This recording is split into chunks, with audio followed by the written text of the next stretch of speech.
E aí, galera, deu vitória do Flamengo, hein? Flamengo vence o Fluminense 2-0 no Maracanã, jogo de ida da semifinal do Campeonato Carioca. O Flamengo muito superior, né? Saiu barato esse 2-0 para o Fluminense, que ficou com menos um jogador no final do jogo, né? Quase 15, 20 minutos sem um jogador, e o Flamengo fez o segundo gol com Pedro, né? Pedro e Cebolinha marcaram os gols do Flamengo. E vamos acompanhar a coletiva do Tite falando tudo sobre a vitória do Flamengo. São isso, trabalham com jogadores hoje. Na minha opinião, o Flamengo poderia ter feito 4, 5 tranquilamente.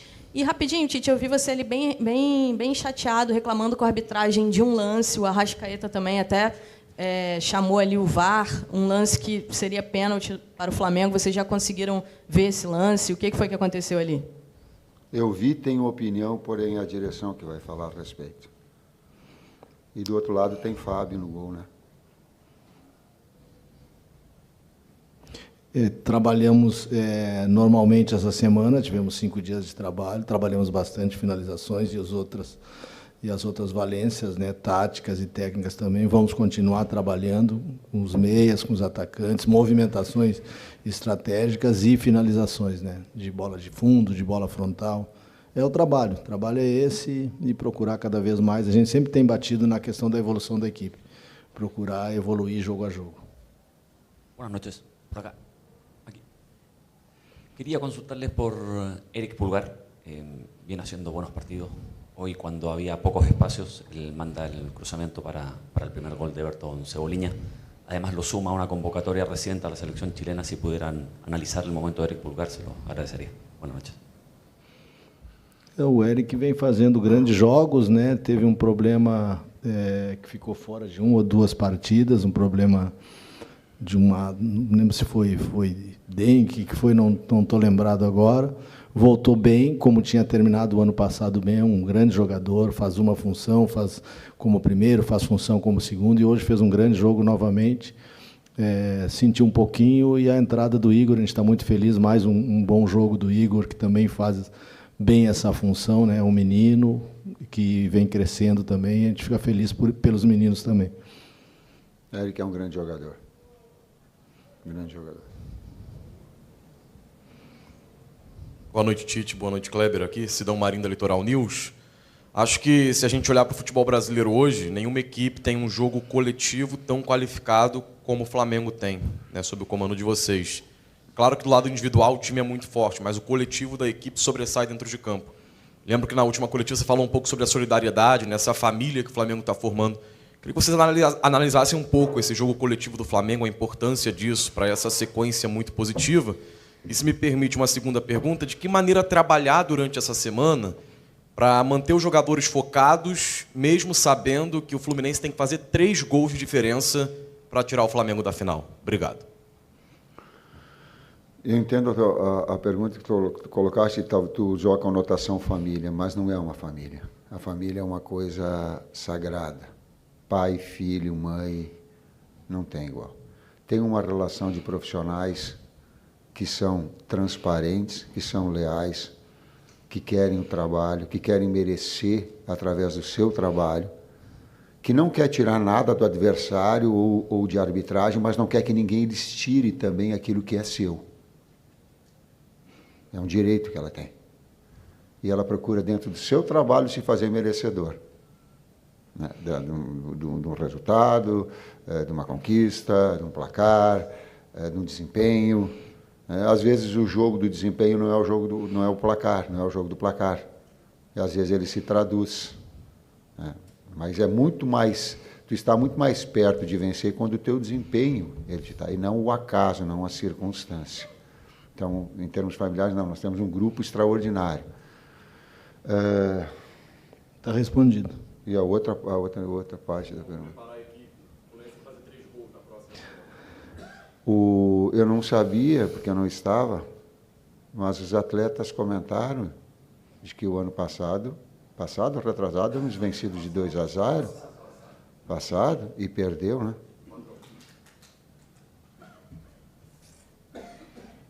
Tite, boa noite, Kleber, aqui à sua direita. Parabéns pela vitória.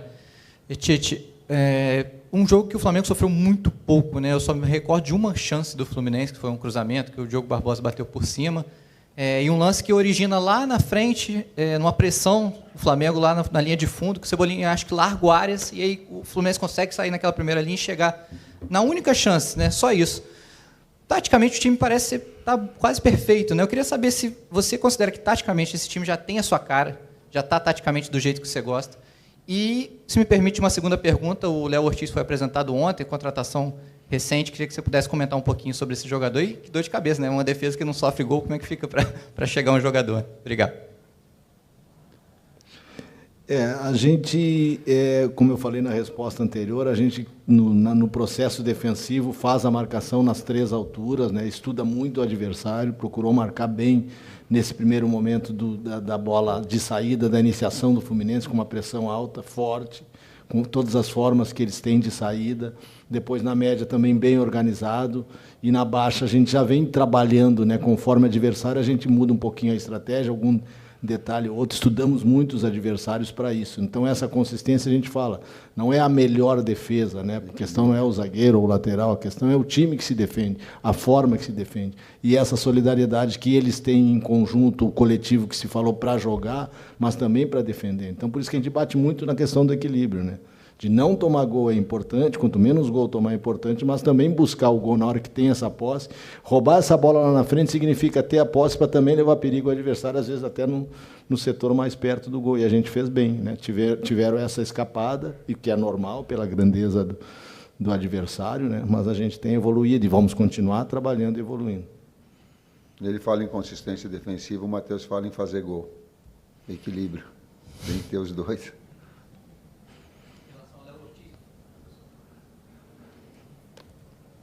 O Flamengo projeta, eu vou falar talvez pela direção, pelo Bruno, pelo Luiz Carlos, pelo Marcos, presidente.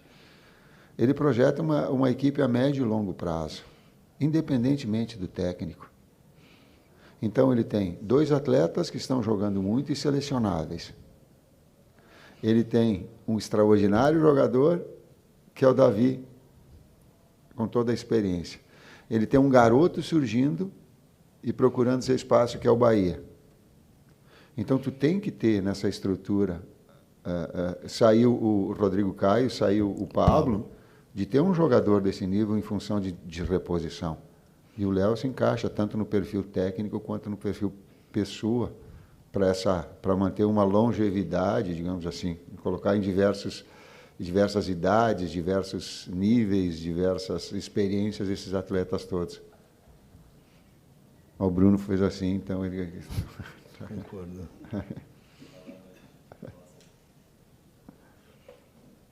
Pode? Professor Tite, Kleber, parabéns pela vitória. Queria tocar em 2 assuntos aqui. Quando a gente pega o tempo de posse de bola, a gente encontra uma igualdade, 51-49, é uma igualdade. O Flamengo finalizou 23 vezes e o Fluminense apenas 8. Porém, o Fluminense fez 10 faltas e o Flamengo 20, mas só sofreu um cartão amarelo, que foi um cartão para o De La Cruz. Eu queria tocar nesse assunto com os senhores, para que vocês comentassem se, dentro daquele processo que o senhor tanto falou desde o início de equilíbrio, saber jogar o jogo e a inteligência dentro do campo também é saber parar o jogo no momento crucial, ao invés de fazer faltas duras para, em alguns determinados momentos, se recompor, porque tem um outro grande time do outro lado. E também queria que vocês comentassem sobre o processo de evolução do Igor Jesus. Obrigado e parabéns. Vou começar pelo Igor, né? Assim como a gente citou o Bahia, assim como tem o Vitor, que já estava no grupo quando chegou, o retorno do Matheus. O Flamengo tem, por tradição, né, revelar jogadores. Então, a gente traz, o menino fez uma cirurgia no final do ano passado, se eu não me engano, recuperou, né, trabalhou com a gente na pré-temporada ainda em recuperação, voltou, e nas condições, é importante também esses grandes atletas que o Flamengo traz para dar essa confiança, né, para ensinar algumas coisas, né. O Sampaio, que foi um grande volante, tem um cuidado com os jogadores na função, então o Igor é um menino que vem crescendo, tem muito ainda para evoluir, mas é uma grata surpresa, hoje entrou e fez um bom jogo novamente. A questão das faltas não é um número que nos nossos jogos aparece muito. Eu acho que na maioria dos jogos a gente faz menos falta que o adversário. E hoje, minha opinião, das 20 faltas que aconteceram, se fosse um jogo de Libertadores, eu acho que a gente faria umas 10.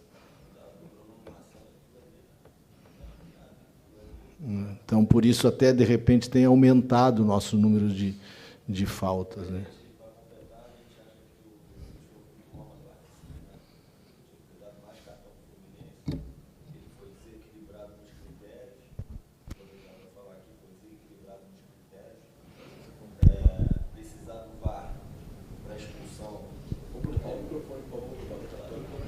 Bruno Spindel vai falar aqui ao microfone, Michel, porque ele está explicando aqui em relação à questão da arbitragem. Está subindo aqui para falar com a imprensa aqui no microfone. Aproveitar e falar rapidinho da arbitragem. A gente entende que os árbitros precisam passar por um processo de amadurecimento, de formação.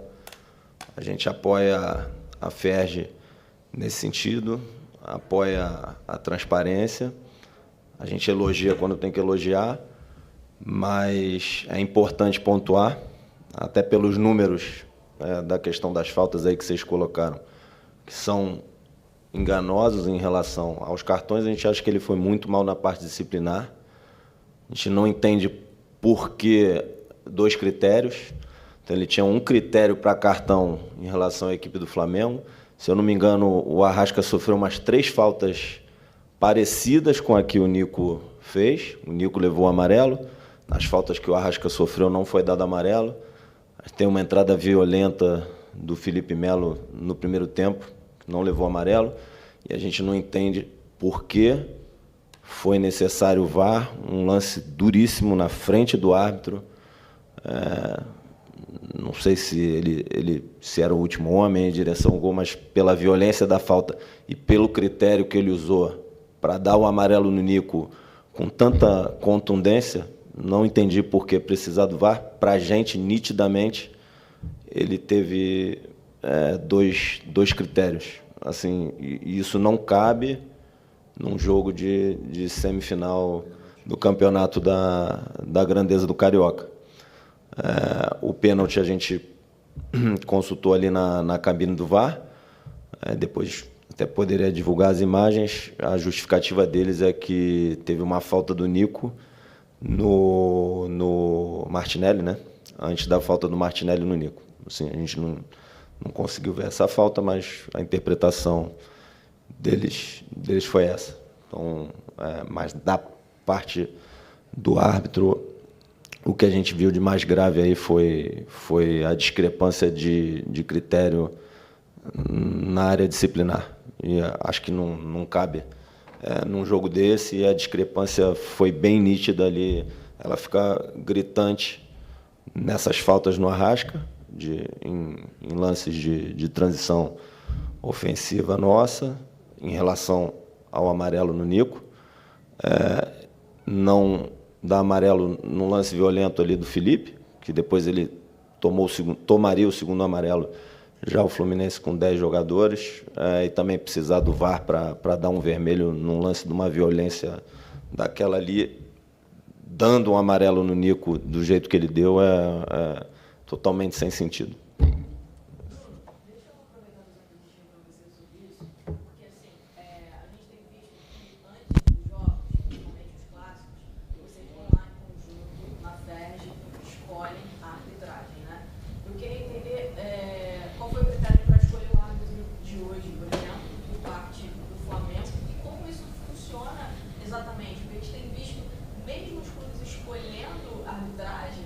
Recentemente a gente viu um jogo do Vasco também, o Alexandre Matos saiu reclamando muito da arbitragem.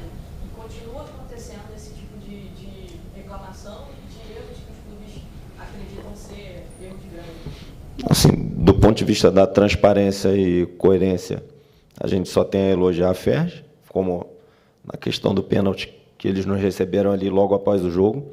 Então, isso não tem o que questionar quanto à lisura, transparência, coerência, né?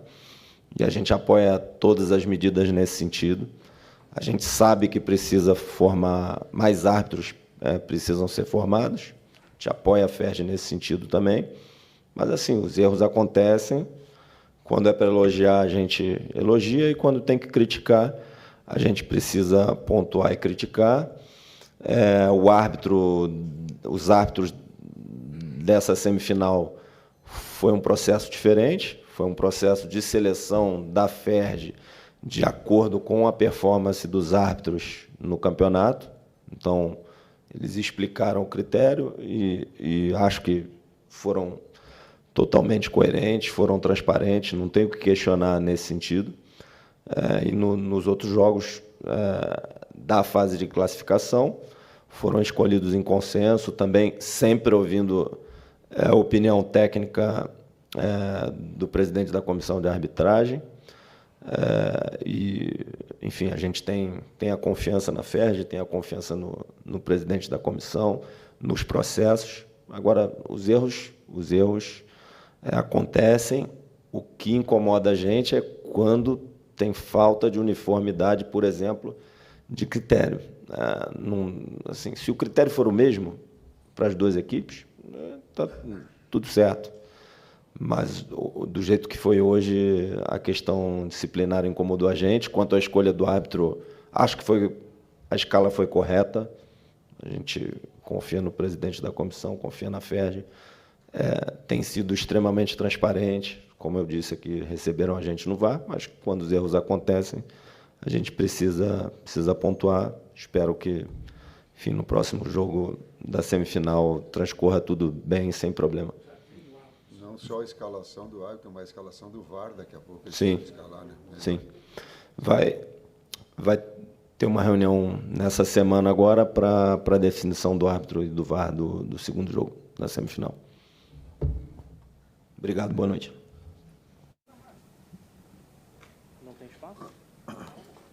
Professor Tite, boa noite, Kleber, Bruno Castanha. Eu queria comentar nessa questão do volume que o Flamengo teve no primeiro tempo, já foi falado, também da consistência. A gente fala do jogo passado, tomou 4, mas esse Flamengo nem finalização, pouquíssimas bolas vão ao gol. Mas como vocês já falaram muito sobre isso, então eu vou perguntar de uma outra situação, o Fábio não está aqui hoje, mas a gente enxerga uma evolução física, né, do Flamengo muito grande. Hoje, no final do jogo, por exemplo, a gente viu o Arrascaeta dando 2 carrinhos, recuperando, né, bola, até com Ares, talvez seja o jogador que mais corre, mais veloz, né, do time do Fluminense. Queria que vocês comentassem um pouquinho sobre isso. E só um detalhe que a gente também enxerga vindo ali de cima, muitas das vezes vocês trocam, né, você e o Matheus, pela bola parada, nesse momento que vocês fazem uma troca, o Matheus vai para a beira do campo ali, e você sai, só para poder explicar isso para a gente também. Obrigado e parabéns pela vitória. Eu, Matheus e Kleber alternamos momentos, né, de orientação. Muitos deles são de bola parada, todas as bolas paradas, o Matheus está ali para fazer essa orientação. Eventualmente, em umas situações de bola andando, ele e Kleber, a gente fica alternando. Até para poupar o meu joelho um pouco. Quanto à questão da parte física, o Flamengo nos dá uma estrutura maravilhosa, física, né? E uma estrutura de profissionais de altíssimo nível também, que ajuda o Fábio, que é o preparador físico, que chegou com a gente, experiente, e a gente trabalhando com uma comissão de uma forma geral, todos os cuidados de volume, de intensidade de trabalho, dos cuidados individuais de cada atleta, né, junto com todo esse processo que eu falei, com nutrição, para que os atletas estejam nas melhores condições, né? Então, faz parte, assim que a gente joga, amanhã a folga, depois uma recuperação que começa a ser feita com cada atleta, cada um na sua maneira, né, para que a gente possa, a partir de quarta, quinta-feira, trabalhar a estratégia para o jogo. Sim, evoluindo e manter esse nível, né? Mas para mim o grande detalhe é a recuperação e o volume e o equilíbrio, que é uma palavra que a gente usa, o equilíbrio desse volume, intensidade nos treinos, para que a gente possa manter o atleta, e a gente usa o termo que é fresco, né? Para que o atleta possa chegar no jogo em totais condições de pressionar, de correr para trás até o final. Boa noite, Tite. Boa noite, Kleber. Léo José, do Coluna do Fla. Na última quinta-feira, a janela de transferências foi encerrada, né? E o Flamengo, para esse primeiro semestre, fechou com Vinha, De La Cruz e também com Léo Ortiz. Ontem, na coletiva no Ninho do Urubu, o Braz disse que entende que a diretoria atendeu a todos os pedidos feitos pela sua comissão técnica. A pergunta é, na sua visão, o Flamengo ele atendeu aos pedidos que você fez para a manutenção do elenco? E esse elenco está fechado já em relação, pensando no início de Libertadores, de Brasileirão, de Copa do Brasil? Marcos falou, está falado. A gente trabalha de uma forma... há uma relação e há um diálogo constante nessa busca. Claro que a grandeza do Flamengo, como eu falei anteriormente, até você, ele vai estar aberto às situações que elas possam acontecer dentro do próprio cenário, acredito, no cenário nacional, né? Então, o internacional não, mas o cenário nacional tem, e aí a gente conduz, mas é de uma forma com sintonia. Aqui, Tite, boa noite, Kleber. Boa noite. Kleber, você falou sobre o treinamento feito em relação às diferentes alturas do bloco de marcação, médio, baixo e alto. E aí, Tite, teve um pequeno período, antes da expulsão do jogador do Fluminense, que o Fluminense começou a impor um pouco mais de volume, mais cruzamentos para a área, e o Flamengo com dificuldade de realizar essa transição. Eu queria te perguntar se isso foi uma consequência direta do jogo ou foi uma estratégia iniciar o segundo tempo num bloco mais recuado para criar mais espaço na frente, e aí, após a expulsão, o Flamengo com mais conforto pela superioridade numérica, conseguiu voltar a pressionar um pouco mais acima. Marcos Martins, do canal da QSRN. Não, foi pela qualidade do Fluminense.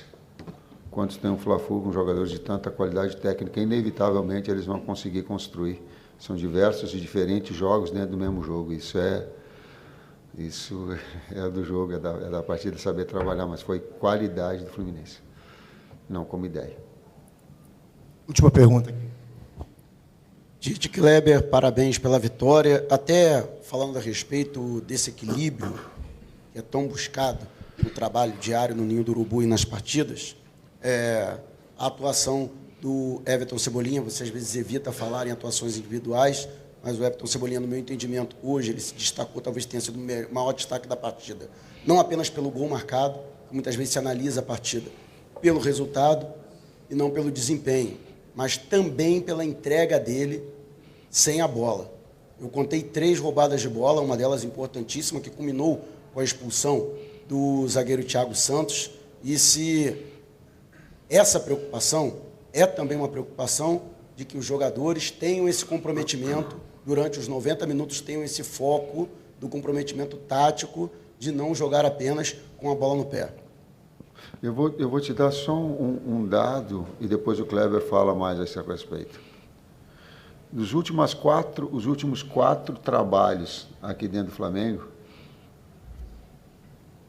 e aí é méritos dele. Sabe quem fez mais gol, como média? Qual treinador, no caso, né? Dos últimos Vitor 4? Pereira. Foi o que mais fez gol, como média. Então, o que eu coloco isso, em cima disso? Para a gente estabelecer, não só para cá, não só para lá, mas equilibrar essas situações. E eu busco olhar o saldo de gols. Quando tu olha o saldo de gols de uma equipe, tu consegue ter uma referência, para mim, estatística mais fidedigna daquilo que uma equipe se propõe. Se ela não faz gol, tem problema. Se ela toma gol demais, ela tem problema. Então, tu encontrar esse equilíbrio é difícil pra caramba, é muito difícil. Assim como é difícil o técnico vir aqui e ter uma série de jogadores, como eu abri a palestra hoje, que estariam em condições de começar o jogo.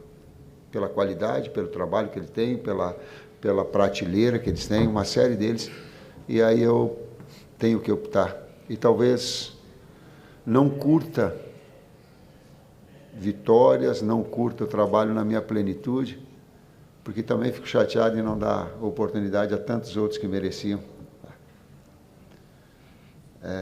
Mas esse lado humano, esse respeito que eu tenho a eles, e faço questão de colocar, porque abri a palestra dessa forma e sabíamos que ia ter que utilizar, esse respeito todos nós temos. Eu sou porta-voz, o César está me olhando, o Matheus, o Bruno, o Lucas está me olhando. Nós temos um respeito muito grande a eles. Eu sei do dia a dia. Atrás da cortina, eu sei o quanto eles trabalham. E não é trabalho de faz de conta. E ele é com os problemas, sim, mas ele é transparente, ele é leal, ele é direto. Então, até eu vou para casa curtir de um lado, mas vou ficar assim, poxa, queria ter mais oportunidade para mais atletas. E não consigo, na plenitude, ainda curtir o técnico, talvez carregue com ele, o técnico principal, carregue com ele essa tristeza um pouquinho de não dar todos naquilo que ele gostaria de botar para jogar. A pergunta tática dos externos, a gente tem hoje no grupo 3 externos com característica de amplitude e jogada de 1 contra 1, né? Cebolinha, Bruno Henrique e Luiz Araújo. Tem o Verto, que é um menino da base que foi campeão aqui na base, que tem um histórico da base, que está trabalhando com a gente, tem essa característica, que tem treinado muito bem também. Aí temos aquela questão que a gente sempre coloca para vocês de usar meias com flutuação, com características como tem entrou o Vitor no último jogo, entrou agora, né, entrou bem, tem o Mateuzinho que retornou, jogadores com características diferentes, o Nico que fez ali no início, o Gerson que pode fazer também, e todos eles têm as suas funções bem claras, bem determinadas, nas 3 alturas defensivas do jogo, falando na parte defensiva, e na parte ofensiva, cada um com a sua característica contribui muito para o jogo, né? Tem dado muita contribuição, o Luiz que tem jogado mais, ele e o Cebola muito, e o Bruno tem entrado muito bem em todos os jogos, às vezes pelo lado direito, pelo lado esquerdo, o Bruno e o Cebola mudando o lado, então a gente tem ficado muito satisfeito, eles estão entendendo essas questões, né, de posicionamentos defensivo e ofensivo, e a contribuição é muito alta de todos. Obrigado. Galera, o time do Tite tá virando uma máquina, esse time do Flamengo não leva gol. Foi uma vitória hoje convincente para cima do Fluminense. O Flamengo dominou o Fluminense, essa é a verdade. O Fluminense deu 1 ou 2 chutes ao gol aí, foi muita coisa, né? E o Flamengo foi 28, se não me engano, foi 28 finalizações, né? E o time do Tite é uma equipe muito boa, né? Uma máquina. E já o time do Fernando Diniz, na minha opinião, tem dado uma oscilada nessa temporada de 2024, ganhou a Recopa Sul-Americana, mas ainda está um pouco longe do desempenho da temporada passada, né? O Fernando Diniz ainda vai ter um pouco de trabalho para poder montar a equipe para essa temporada, né? Apesar de ter uma boa parte dos jogadores da última temporada, o time do Fluminense ainda é uma equipe muito abaixo, e o Flamengo do Tite é uma equipe que tem entregado muito dentro de campo. Fisicamente a equipe está voando, e eu acredito que o Flamengo, com a qualidade que tem e com o físico, eu acredito que o Flamengo esse ano vai brigar por todos os títulos possíveis. Não tem como um time com a qualidade desse do Flamengo, com um treinador que está fazendo um bom trabalho, não conquistar nenhum título. E, na minha opinião, o Flamengo é favorito a conquistar o título do Campeonato Carioca dessa temporada de 2024.